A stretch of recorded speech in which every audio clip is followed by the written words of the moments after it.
No,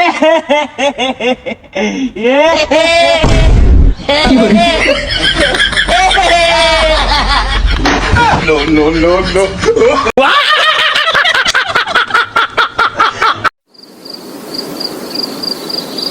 Are you in position? Yes, boss. Yung babaeng nakapula. Siya ang nag-iisa kong anak. Protektahan mo siya sa lahat ng panahon. Understood? Hello? Hello? Nandiyan ka pa ba? Hello? Hello?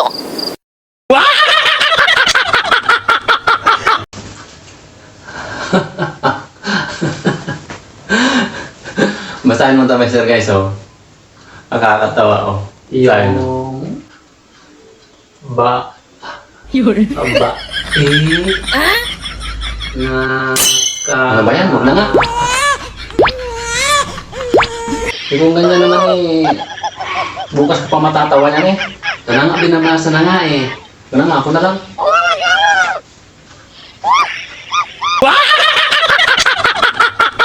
Mahal, ano yan? Nalayas na ako sa pamamahay na to. Bakit? Wala na akong ginawang tama. Puro na lang mali. Ay, diyan ka naman nagkakamali. Ito mo na. Mali na naman.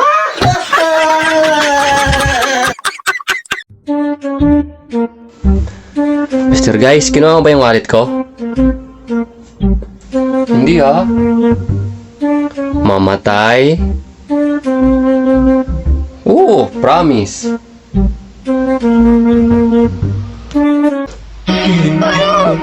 Biro lang. Nasauli ko naman eh.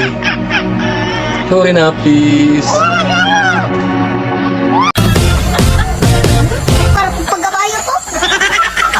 Bawa.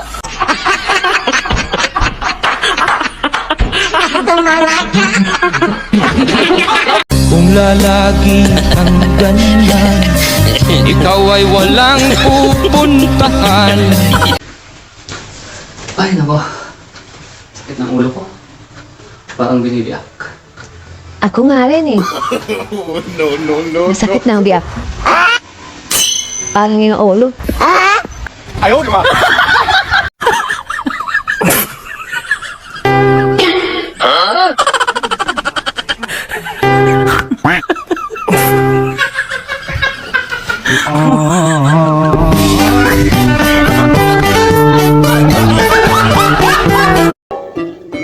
Papa, ba't ganun si Mama pag nakapatay na yung ilaw nung matutulog na tayo kaya siya lang sa nagkakanta ng apat-apat to? May narinig ka? No, no, no, Ang sama nga pa nga yung version niya ng aha-aha. Sabi niya,